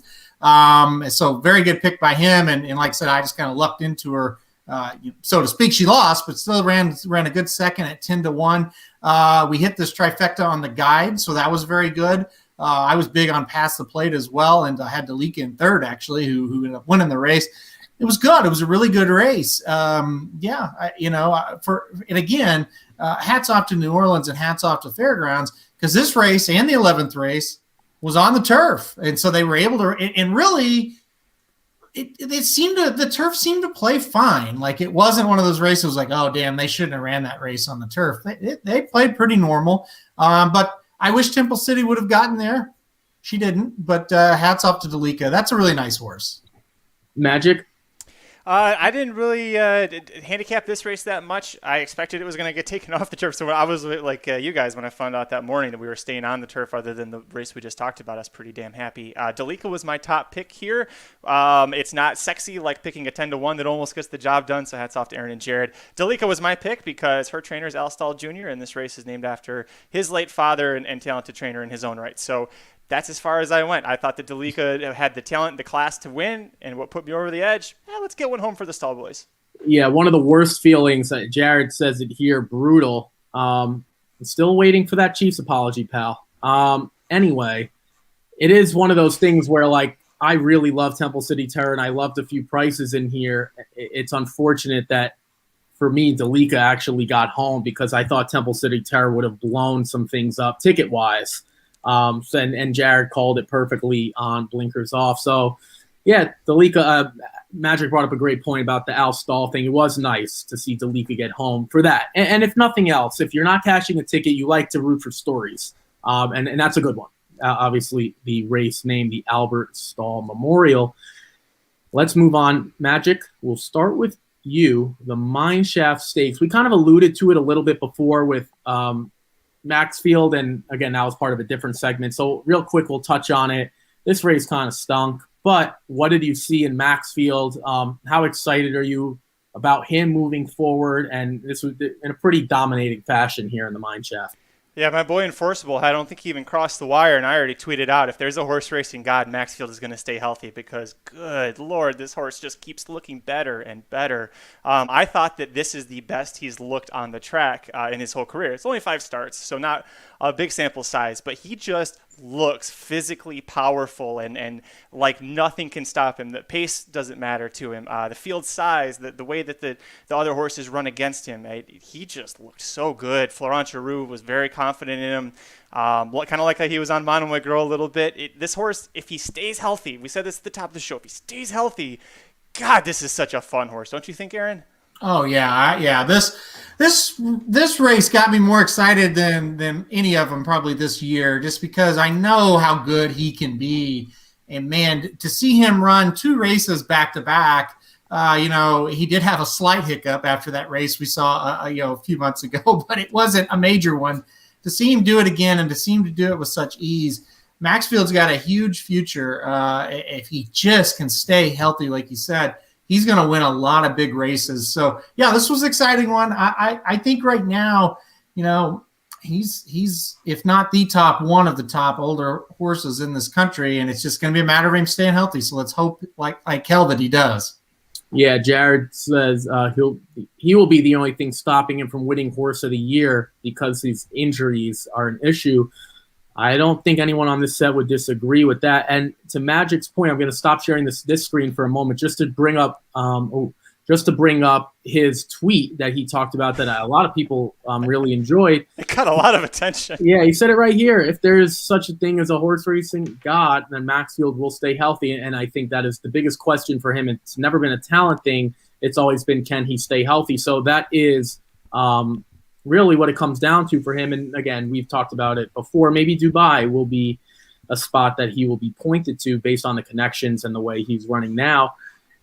The Fairground Stakes. Aaron, I want to throw this to you, not because I didn't have a strong opinion on this, but this was unbelievable. I love Logical Myth. I thought that was a logical horse. There's a play on word.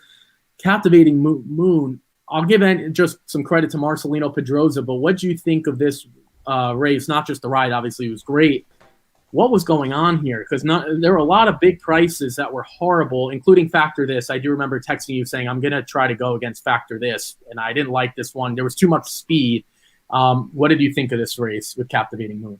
Yeah, this one, it always hurts when you get a favorite like Factor This that you absolutely know is going to lose. And that's how I felt going into the race. Oh, gosh, we're going to beat this horse. No question about it. Not only was there a lot of speed in the race, Ricky, but this horse just went backwards. That's the biggest thing. If people forget, he went into that Breeders' Cup race, the Breeders' Cup Mile. And we all thought he may not win, but he's going to run really competitive. And he was nowhere. And then he went to Gulfstream, and we thought he may not win, but he's going to run really competitive. And he was nowhere. And he's a favorite again. And that is when you just, your mouth waters as a handicapper. And of course, yes, I had Logical Myth played. Got second. I had Set Piece played. Got third. I had Spectacular Gem. I mean, they were all right there. It's not like any of those horses I just listed ran poorly. But I didn't have Captivating Moon at 43.5 to 1. So, listen, this was a situation where the jock just said, I'm just going to take them back, make a run, and hopefully they all come back to me. And guess what? They all did. Real quick before Magic goes, there are 10 minutes to the first race at Santa Anita. Just keep that in mind, obviously. That's what we gave out our tickets, and mine scrolling now. I'll continue to scroll everyone's. Magic, any prevailing thoughts on this race? Well, after Peace Achieved's last race, which he got fourth at a very healthy price, Mike and I had both said, boy, I want to play him next out because I think he's going to get ignored. And we were right, 34 to 1. He got ignored. He's a head away from second. But I want to shout out Dr. Miranda because she had Captivating Moon on her ticket in the pick 3, pick 4. And honestly, I texted her. I said, oh, did you hit the all button? Because for me, the only way I get to Captivating Moon was hitting the all button. No, she went, I think, 2 or 3 deep, and she had Captivating Moon on her ticket.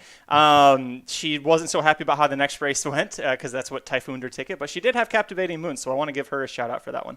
Yeah, that kind of stinks when you get a 43, almost 44 to 1 home, and now you start to kind of go through these thoughts of like, all right, here we go type of thing. Because when you have all favorites, it's like, yeah, you feel good, but it's like you don't know what the payout's going to be. I mean, Dr. Miranda must have been one of few left at that point, because unless you hit the all button, like Magic just kind of pointed out, I don't really know how you're getting to Captivating Moon. At least for me, I wouldn't have been able to. I don't have any prevailing thoughts other than Factor This ran the way I thought Factor This would. Honestly, Aaron just said it. We kind of knew that this was a vulnerable favorite, and I was more than happy to see Logical Myth run a good race, just not able to get the job done, unfortunately for me. The Rachel Alexandra Stakes. Now, I know Aaron had some thoughts, so I'm going to throw it to him first. I forget about Clairiere for a minute, and we'll get to her. What does this say about Travel Column moving forward? Because this was the horse that, honestly, I wanted to see the Risen start. I wanted to see if Travel Column would have been a legitimate favorite or top 2 or 3 for the Kentucky Oaks. Now I'm really having kind of different thoughts about that. What did you think of this one? Yeah, this one definitely caused some controversy, right? Because Florent Giroux on Travel Column rode that horse like Monomoy Girl, is like what a lot of people said. I think Magic, you text that as well. I saw on Twitter some. Meaning he just kind of kept her wide, didn't really pump on her, cruise control, thought he was going to win easily. Well, Clairiere and Joe Talamo said, I got some different ideas. I'm going to cut the corner. I'm going to ride the hell out of this horse. And Joe did. He rode the hell out of Clairiere. And guess what? She caught her. And by the time Travel Column saw that horse come up to beside her, we're in a race. I'm behind all of a sudden. I liked that Travel Column kept fighting. I think that's a positive sign for next time. I think these two are gonna square off several times this year. I don't see how they're going to get away from each other because I think they are. Maybe they're not the top horses, but I think they're close in their category, and they're going to see each other a lot. I don't know who I'll take back. I thought Joe Talamo won the race. I'm not going to go as far to say Florent Giroux lost the race, but he did not do Travel Column any favors. We'll see what happens with different trips next time, maybe different tactics. But this was a hell of a race. This is what it was all about. Yeah, Matt. Before we get to Magic, Aaron brings up a really good point. If these two face off again, and it's not, and Jared echoes the same thing, two really good fillies. I don't think anyone's going to disagree there. If they show up in a race that's not the Kentucky Oaks, let's just say they meet again before that, and Aaron just brought that up, I think the only way you could safely get through is if you take them both. Good luck taking a stand against one. I would call anyone who does that foolish. And Dr. Miranda said, Flo broke my heart, and I'm blaming him for my hangover. I mean, I think that is more of a personal issue, but okay, we could blame Flo. Magic, real quick on Clairiere or Travel Column, and I assume you would take both of these back moving forward. Both of these fillies, I should say, back moving forward as well. Oh, absolutely, yeah. First off the layoff from the Golden Rod, in which Travel Column beat Clairiere. And Travel Column it had a worse trip that day and still got the job done. Here got a perfect trip, and I think, like Aaron said, I think Giroux just was a little overconfident. But because he was that confident, because, like Aaron said, that once she was headed, she kept fighting, and the margin was only a neck. It gives me confidence moving forward in her. It's not so much like the who was it, Sunpath, the last time that Brad Cox brought a very heavy favorite into a Fairgrounds Kentucky Oaks prep and got waxed. Very different scenario here. Listen, between this race and the next one that we're going to talk about, I hope that the top finishers in each of these races, that they just stick together all spring and summer, because these are some fun rivalries between this race and then what we're going to talk about in the Risen Star. They gave me a lot of excitement for Fairgrounds moving forward. Yeah, that's another really good point. That's all we seem to have here is good points. Yeah, it's one of those things where it's like, don't take them apart and then bring them back for the Oaks. Like, let's see him again somewhere else before that. We don't have to see him every month. That's not what we're saying. But if we could see him maybe once more, not that you have to plan it out, but these rivalries are good. So you have storylines and build-ups into the biggest races of the year. Otherwise, it's like if we go right to the Oaks, let's just say they don't see each other, then we're going to talk about the Rachel Alexander Stakes back in February. I mean, I don't know how much of a rivalry there is. If you could have something in March or late March or April or whatever the situation is where you could see him one more time. Now you could talk, especially if Travel Column gets the best of her, now you have a trilogy. I just built up the storyline on the spot. Let's move on to the Risen Star. And because this is the Rocket Hour, I'm going to go first, but there are a lot of opinions and I think a lot of ways you can go. I was shocked that this race was won by a favorite. Now, Mandaloun deserved to win, easily the best horse in the race, but I would have said, and I think I said this on Friday when Aaron and I were on the Rocket Hour, I would have said I do not want the favorite. Whoever the favorite is, I don't want him. And that's because I thought the group was so close. So that's what I thought of Mandaloun. And Dr. Miranda, if you're still listening, it seems like Florent Giroux did a decent job there with Mandaloun. I'm not going to talk about the number 5, and I don't want to say his name. I'm going to let that go to Aaron, who I believe but has the number 5. I'm not going to say his name. I was really, really encouraged by this race, and I think this race is going to come back when we look forward, let's say late April or early May. I think we're going to look back at this race, and I'm going to make a bold prediction. Jared says, Senior Mulador. That's a pretty good one. I think this race has legitimate candidate to be top 3 Derby preps. Maybe not horses that make the gate, knock on wood, for health and things like that, and hopefully everything goes smooth. But would you guys agree with me before we get to Senior Mulador, top 3 preps in terms of the buildup? Because this was a race where I think you could have made a case for 5 or 6 horses. Aaron, I'm going to throw it to you. Real quick, talk about Mandaloun a little bit, Senior Mulador, and to that point of, is this a top 3 prep when we kind of look back at it in May? I'm not going to go that far, but I will say it was better than I thought it would be, and I think these top 3 horses are better than what I thought they were coming out of the race before the Comte. I thought all 3 of them really stepped up and ran pretty damn well. And there they all are, 3 again, just bunched up. I think the biggest thing, though, I think Mandaloun is better than the other 2. And here's why. The blinkers, I think, made the big difference, right? Jared picked this horse on blinkers off because of that. Blinkers on, blinkers off, whatever. He looked a lot better.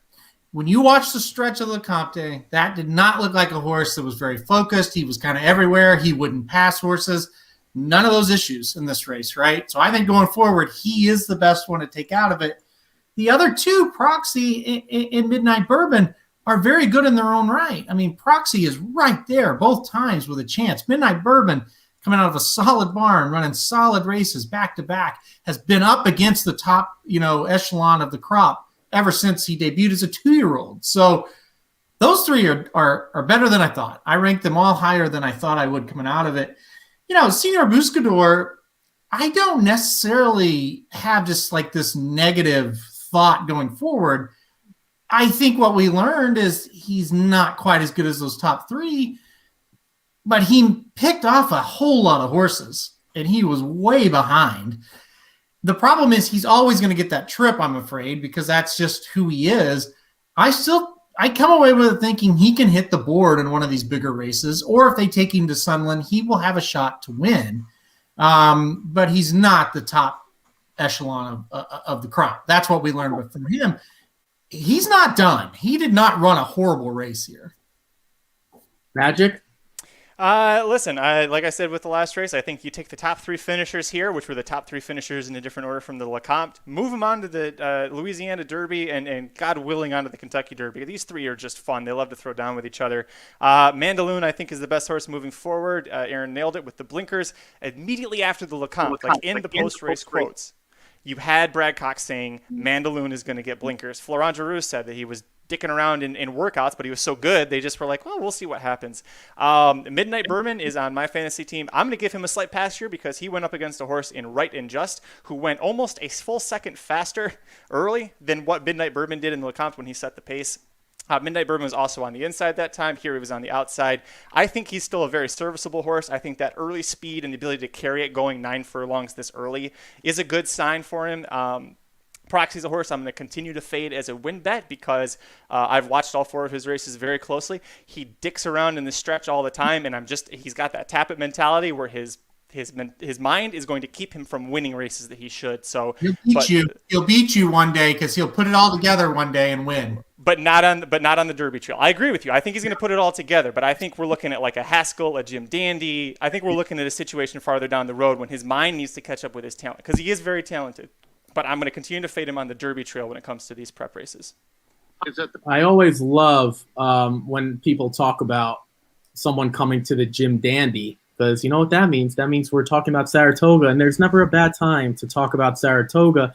If I have a chance to mention it on this show, I'm going to. So, yeah, Jim Dandy, if you want to ship your horse there and we could talk about races in July and August, let's do it. Jared brings up the point that I kind of talked about. Top 3 seems ran well, and it seems like it's going to hold up as a pretty good prep. I completely agree. And that's why I said when we look back at this, it's definitely going to be a top 3 build-up race in terms of a prep that we talked about with the build-up. We'll see if it lives up to a top 3 race in terms of billing. I have a feeling that it will. Now, I've been wrong about statements like that before, but that is my belief there. It looks like the 2 and Angel God damn it. is going to hold on. So I guess Magic didn't have N Angel. I did, but I had the 3 and 4 top, and that's who was behind Aqua Seaform Shame. So I was hoping one of them would win and make me feel better. Yeah, I had the 3. I had the 3, 4, 6. So I didn't have an Angel. Aaron pumps his fist because he had an Angel. Yep. Yeah. So really quick. So you just got to. Sorry if we ruined race 1 for you. I apologize. So real quick, a few news things to update. No Magic Mike today. Correct. We'll be on tomorrow. Yep. Mike is. It's 40 degrees and cloudy in North Carolina, so Mike wanted to go to the beach. What? That's a true story. He's at the beach today. 40 degrees and the beach. I never thought would be a sentence I'd be able to put together. But Mike, if you do get a chance to listen, or you want to just talk about it, have fun at the beach. Cloudy also doesn't seem like the weather for beach, but okay. As long as you're having fun on Monday afternoon, then you do it. And other news and notes, Aaron, I hate to break this to you. The Oklahoma game tomorrow is postponed. There's when did that happen? No OU softball? No. Well, Lauren Chamberlain will not be playing for Oklahoma softball. Lauren Chamberlain, I believe, is like older than me. So, yes, no Oklahoma basketball tomorrow. Oh, basketball. Yeah, sorry, When basketball. did that happen? Damn it. John Rothstein tweeted it out. I will never come on this show and talk about softball. I'm sorry. I don't watch softball. I'm not caught up on it. I want to talk about things I'm informed on. But on the other, Lonnie Kruger did get the job done for Aaron on Saturday. He was watching horse racing, and we were going back and forth. If you don't have the Big 12 network, get on it. It's like ESPN Plus or something, so not going to do free advertisements here, but Aaron was tuned in. Yeah, this was a great show. I'm really happy we got a chance to do it. I could feel the excitement through Magic's text when he responded when I asked him to come on, because I don't think he's ever been on for Santa Anita before. He was like, enough of this Gulfstream, Florida garbage. That's exactly what it was. I was on one time for a track that I will tell everybody that I'm not very good at. Yeah. No, and you know what? That's fine. I remember Aaron a long time ago saying, look, you have the skills to handicap. Your skills will translate wherever. And I've kind of taken that to heart. Like, if it's Remington Park, like, I don't know a ton about it all the time, except if it's one of their, like, Remington Park mile, but I'm going to try. So, but Magic, I know when it comes to Santa Anita, he is top notch. More Derby points by Derby day. Oh, that's interesting. Senor Buscador, UTEP softball. I don't think UTEP softball can get Derby points, but it seems like it's going to be, what is it, like 0-0 moving forward? Who knows? I'm thrilled with Senior Mulador. Real quick from you two, Ricky, are you done with him completely? You think he has no shot? I'm sorry, am I done with who? Senor Buscador. Oh, I didn't get a chance. You know what? Because I like you and you're my co-host, I'm not done with him. No, pretend that. I want to really know. Are you done with him? I am, and the reason is, first of all, Jared might have given the best name to a Derby contender. We're going to call Senior Buscador a contender just because, for the sake of the conversation. Right. Senior Mulador, it didn't seem like it took a lot of work to get to Senior Mulador, but it works. So, Jared, good job there. If he would have finished top 3, I would have liked it. Even top 4, but a close, it just didn't seem like he was in that pack. So, Jim Dandy is perfect. No, serious. Because those the races that it's like not the best 3-year-olds, but like the tier below, like he could still run to me in graded stakes. So obviously not the Jim Dandy is like the next spot for him. But I'm just saying, it's just one of those situations where like you look at him and you're like, you don't think he's the best. You could make a lot of money being on the 1A trail, like being serious. So let's not just say if you're the connections, like you have no chance at the Derby, but if you were to head to the Jim Dandy and like you were the best of the tier 2 horses or tier 1A, I shouldn't say tier 2. I think that could be a nice little move, and winning races, graded stakes races at Saratoga, never a bad thing. I'll be the first one to tell you that. Hopefully, come this summer, we can all be there, right? I don't care who shows up for the Jim Dandy. We'd like to be there. If they ask me to run a mile or a mile and an eighth, I should say, on the track, if I can be there, I'll do it. It's not going to be really fast, but I'll give it a shot.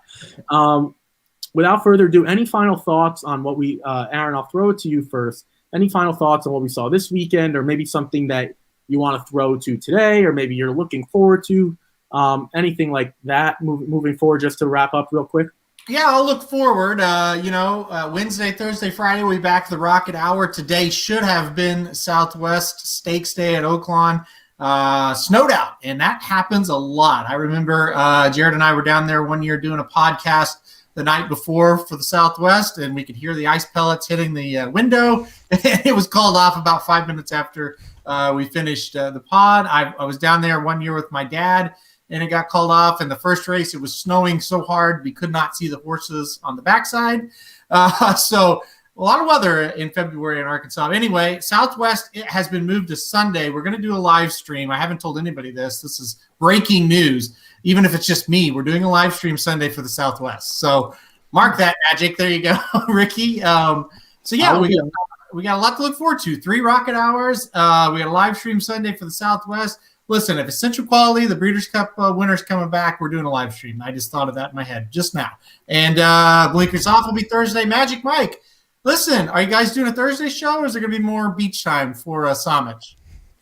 He'll be back for it's his daughter wanted. His daughter's 2 years old. That's why they're at the beach, or almost 2. We'll be back tomorrow. We're gonna do normal time, so 2:30 Pacific, 5:30 Eastern, and then we'll do a Thursday show, probably either Santa Anita or Gulfstream. I'm pretty damn good at Santa Anita right now. Mike's killing it at Gulfstream. So one of the two. Which, if it's one of those two tracks we go to, we're gonna give out a winning ticket. Just make sure you listen to the right person when you get to that track. So you're going Gulfstream, is what you just said, basically. After I made him claim starring in my dreams and had that result in the Risen Star, yeah, I already texted him this morning. I said, I'm taking a back seat. You just run the things for a while because I'm done. This is not going well. Yeah, see, you know what the great thing about the Rocket Hour is? No one has to take a back seat. So even when Magic comes on, Except Jared. Oh, okay. Well, I can't speak for Jared. I can only speak for the Rocket Hour. Any thoughts? I'll look forward also because I'd like to be a positive guy on this gloomy day here in New York. I think it's about to snow again. Well, shocker, right? Yeah, I'll look forward and say the South. There was a little disappointing because we had just gotten hot at Oaklawn. So my luck, race gets canceled. Races, multiple days get canceled. The Midwest to Southern region is really getting hammered, like Dallas and even New Orleans. You saw it was like a monsoon. One thing I do want to note, not from us, if you are a track and you see it's going to rain or snow or freeze or do whatever the heck, you're going to have an earthquake, whatever you want to do, that's AKA California, pull an Oaklawn and cancel the days in advance. Now, granted, Friday was very late, so you get an F for Friday. But you get an A+ for Saturday through Monday. We'd love to see Oaklawn run, but it's one of those things for what we like to do, and people that look at these cards in advance, you saved us a lot of time and effort by just canceling it days in advance. You probably should have done the same for Friday, and I really should have listened to Aaron when he said they're going to cancel Friday. In my defense, you sent me a text about 45 minutes before the first race, so we actually thought we were going to get going, but I should have known. Aaron in Missouri, not quite Arkansas, but in Missouri, said, we're not running on Friday. Me, like an idiot, thought I should listen to the track. Now, listen to me very carefully. Do not handicap anybody listening, and Ricky, do not handicap Oaklawn Thursday, Friday. It is not going to happen. They will not run Thursday, Friday. I want to disagree with you, but based on the evidence I saw Friday, they're not going to run Thursday and Friday, everyone. They are not going to run Thursday and Friday. You are not allowed to kick the When Ricky. you're going to say that, I am allowed. Well, no, I said I want to disagree. No, I said I want to disagree, but based on how right you've been, I'm going to listen. How about this? What would happen if they end up running?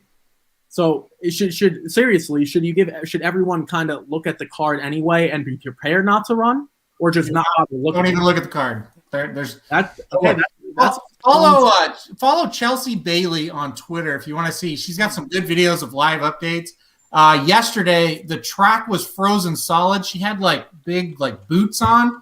She was stomping the track and could not break the ice.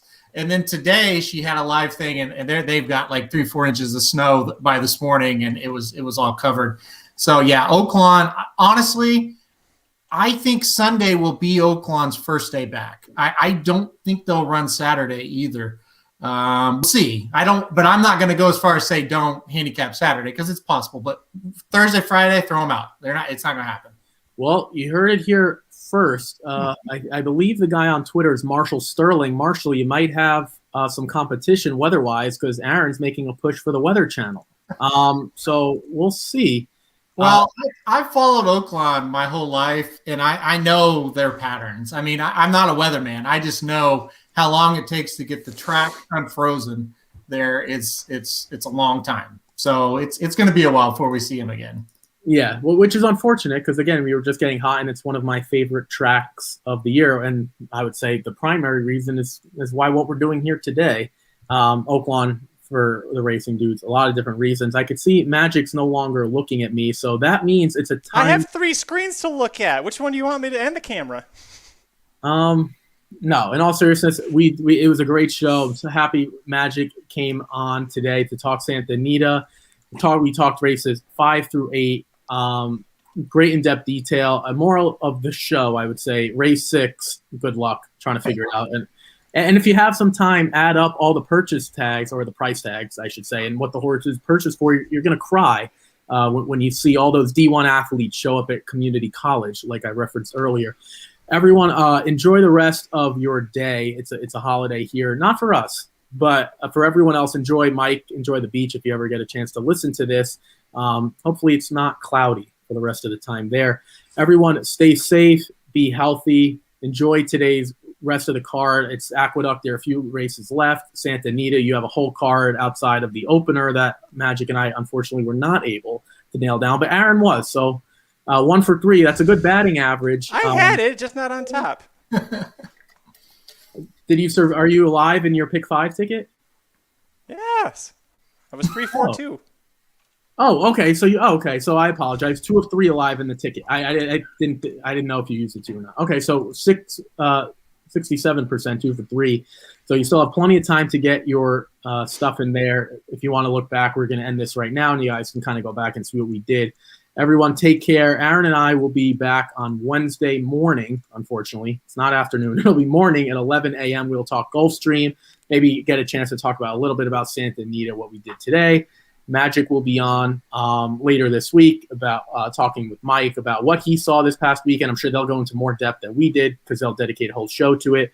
And it sounds like there'll be a Gulfstream, whether Magic wants to be or not. It sounds like they're going to be at Hallandale Beach. And breaking news, Aaron setting up a stream for Sunday. No more football, so there's no reason to not tune in. Everyone, stay safe, and we will see you guys on Wednesday afternoon. Take care, everyone.